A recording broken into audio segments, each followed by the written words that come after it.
Welcome back to our news bulletin. In Afghanistan, 10 security personnel have been killed in clashes with the Taliban following a car bomb attack at a government compound in Sambangan province. Officials say 54 people were wounded in the attack close to the office of the National Security Directorate. They added that the attack ended after 4 gunmen died following clashes with security forces. The Taliban have claimed responsibility for the attack. Taliban spokesperson Zabihullah Mujahid claimed that 70 NDS members were killed or wounded in the attack.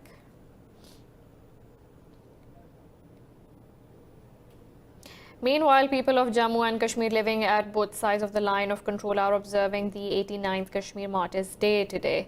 The day is being observed with a renewed pledge to continue the struggle for Kashmiris' right to self-determination. Let's find out more in this report.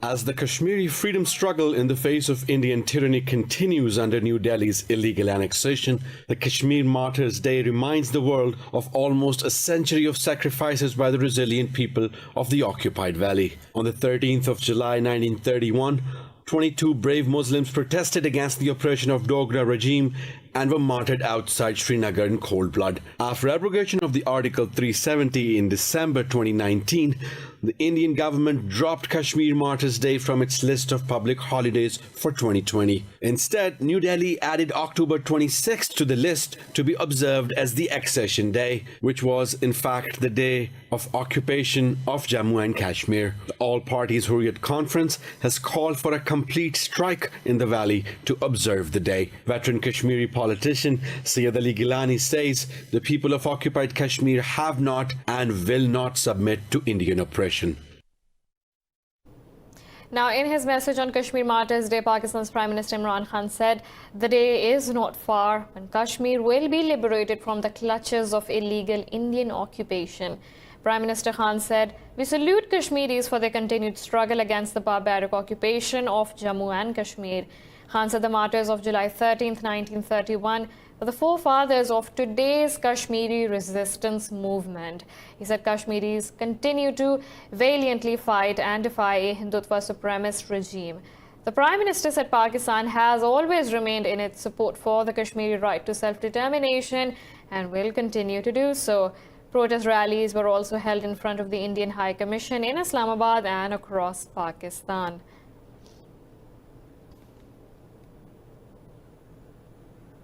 Six civilians have been wounded in unprovoked Indian firing along the line of control. The military's media wing says an 11-year-old girl and 2 women were among those wounded in Khoreta and Rakchikri sectors. The military said Pakistani troops responded effectively and targeted the Indian posts that initiated fire.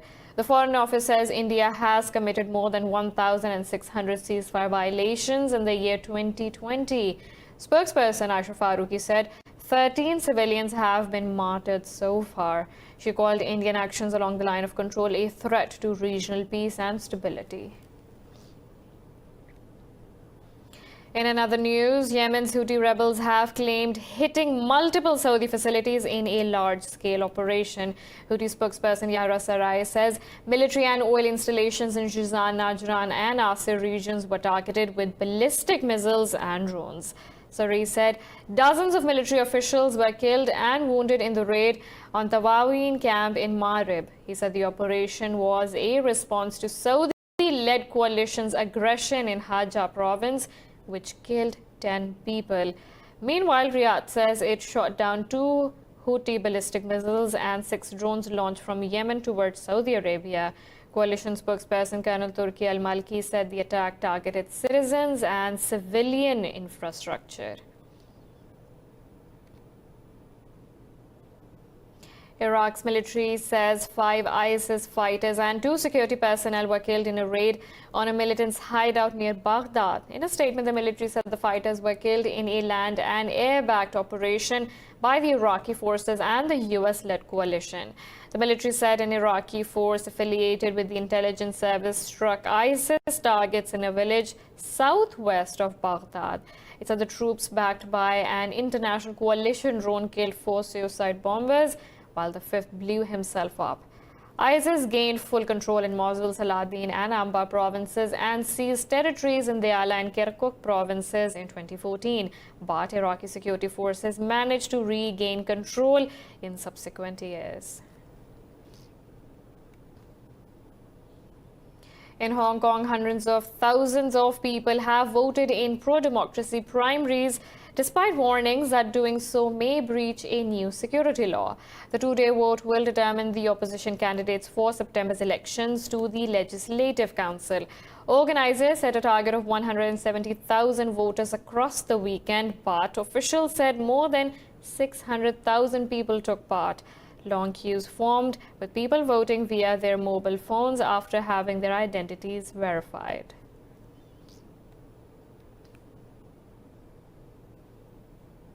In Poland, incumbent President Andrzej Duda has won re-election, narrowly beating rival Rafał Trzaskowski. The National Electoral Commission says Duda won over 51% of the vote, while Trzaskowski received nearly 49%. The election body said record turnout was witnessed on the polling day and 68% of registered voters cast their votes. Duda has strongly backed most government changes to the judiciary, which the EU says have undermined the rule of law. The election was widely seen as a battle for the country's future, as well as its strained relations with the EU. The president is an ally of the ruling Law and Justice Party, who earlier said the final vote count will show seriousness of the challenge opposition poses. Like I said during the campaign, there is and there must be a place for everyone under the white and red flag, our common flag, and the national anthem. And all of us should work to make sure that everyone feels that there is a place for them. 21 people have been hospitalized after an explosion and fire on board a U.S. Navy ship at San Diego Naval Base. U.S. Navy spokesperson Mike Rennie says the 17 sailors and 4 civilians did not have life-threatening injuries. Another spokesperson, Rear Admiral Charles Brown, said injured sailors mostly sustained smoke inhalation and minor burns. He said about 160 sailors were on board and all have been accounted for, while the ship normally carries a crew of about 1,000. Commander of Navy's Expeditionary Strike Group 3, Rear Admiral Philip Sobek, said the cause of the explosion was unclear. Brave sailors and commands our ships all around San Diego are fighting to save USS Bonhammer Shard. Alongside our friends at Federal Fire at San Diego, we learned that approximately 08:30 this morning, a fire was reported in the lower vehicle storage area on board Bonhammer Shard. Mexico has overtaken Italy to become the world's 4th worst hit country from COVID-19. The country reported 276 more fatalities as the tally crossed 35,000. Brazil's daily deaths have fallen to 635 from the previous day's 1,071, with the toll over 72,000. Globally, the virus has killed over 569,000 people and infected 12.9 million. More in this report. With the Americas struggling to contain the coronavirus pandemic, experts warn the real number of cases can be far higher due to testing lags. But US President Donald Trump is pressing schools to reopen, threatening to cut funds to those who defy the policy. Meanwhile, Japan and the US are sharing information about coronavirus cases at US military bases in Okinawa Prefecture. Down south, Argentina's cases topped 100,000 as the outbreak spirals out of control despite restrictive measures. The government says it will continue extending the lockdowns until the situation improves. We believe this peak will plateau and not decrease for a while. That is the most dangerous thing, being at a peak for a long time. That is what is going to make beds fill up much faster and the intensive care beds get quickly occupied. South Africa has introduced new restrictions including nighttime curfew, compulsory face covering, and a ban on alcohol sales. After Victoria, Australia is now fearing a second wave in the most populous state, New South Wales. 14 new cases emerged with the growing cluster at a pub used by freight drivers in the state. In Spain, Catalonia's regional government has confined residents to their home after registering 816 new COVID-19 cases in the last 24 hours. que les hem de prendre ara, precisament. They are complicated measures, but we believe that we must apply them now precisely to not to reach a worse situation that leads us to depend on these measures and others as a total and harder confinement. Therefore, we are attacking this complex situation now in order to overcome it. Ara, In Asia, the Philippines has reported 162 new coronavirus deaths, the country's largest single-day increase. South Korea's new virus cases have increased as imported cases and cluster infections in major cities continues to rise. The country added 62 cases, including 19 local infections, with the total infections crossing 13,000, while mainland China has reported only 8 new coronavirus cases.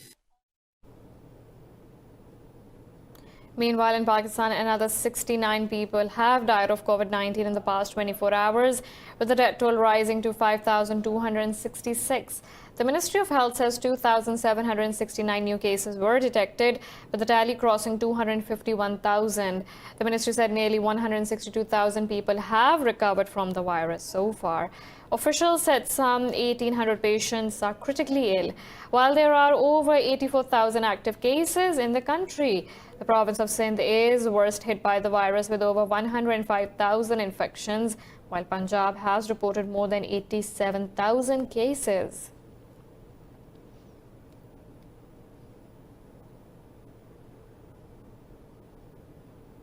In New Zealand, the gunman behind the shootings at 2 Christchurch mosques has sacked his lawyers and opted to represent himself.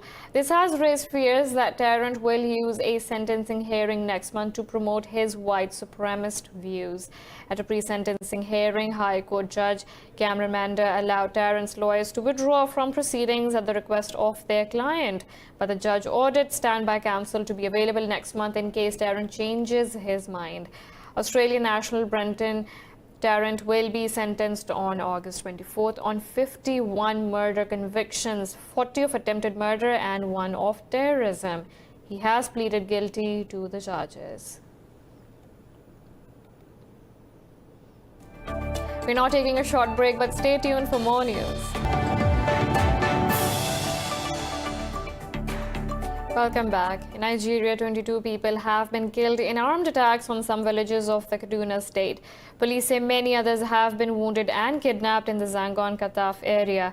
Officials said the armed militants attacked a Guru community close to Shibob in Atiab chiefdom. They said 10 women were among those killed. Authorities said security forces were sent to the area while a 24-hour curfew was imposed. The country's northwest sees occasional clashes between the Eder Fulani people and neighboring sedentary tribes.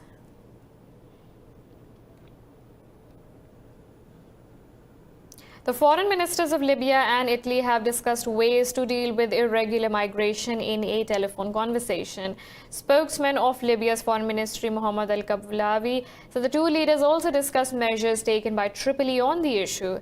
Libya lies on a major migration road to Europe as it struggles to end the aggravating civil war between the GNA and LNA.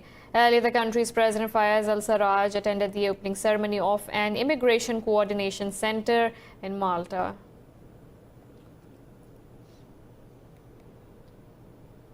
The death toll in Japan after a week of torrential downpours which caused severe floods and landslides has risen to 70.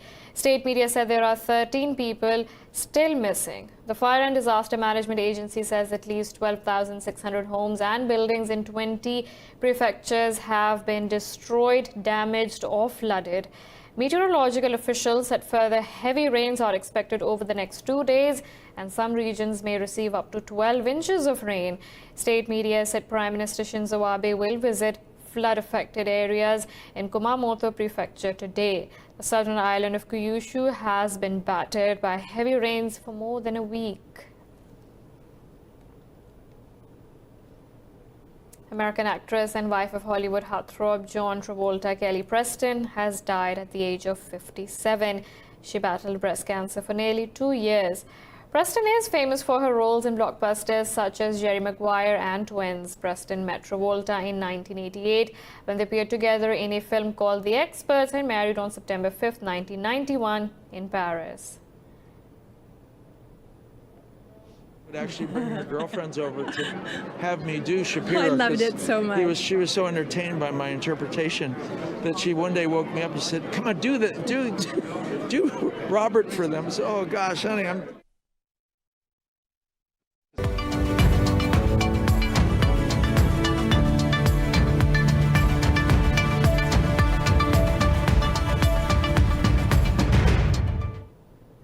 Pakistan has decided to resume Afghan exports through the Wagah border crossing from July 15th after implementing COVID-19 protocols. The Foreign Ministry says the decision was taken at the special request of Kabul to facilitate transit trade with India. With this step, Pakistan has now restored bilateral trade and Afghan transit trade at all border crossing terminals. Bilateral relations with Kabul. The UK has urged businesses and individuals to prepare for the end of Brexit transition period on December 31st. This comes as the government kick-started a new information campaign titled UK's New Start. Let's get going. The information campaign will begin today with advertisements appearing on TV, radio, billboards and online. The UK Senior Minister for Brexit, Michelle Gove, says progress is being made in trade talks with EU, but there are still divisions. But he said Britain is leaving the single market and customs union with or without a deal by year end. In June, the UK officially told EU it will not seek extension to the transition period beyond December 31st.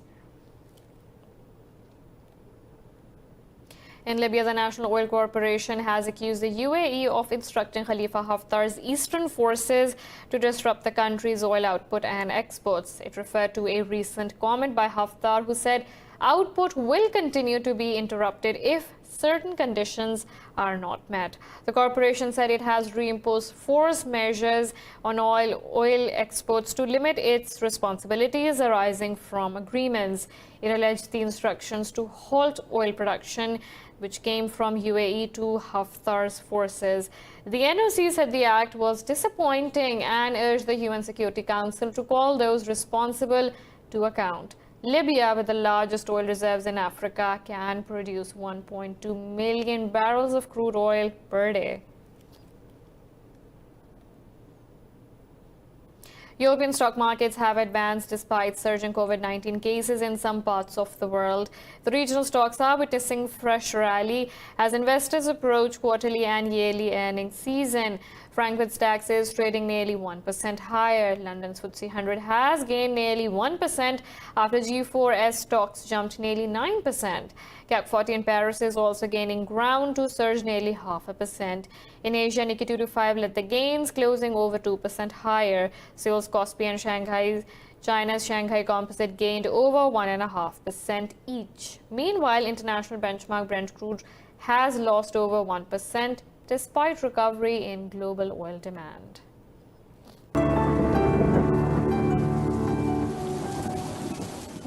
Now let's look at the weather from around the globe.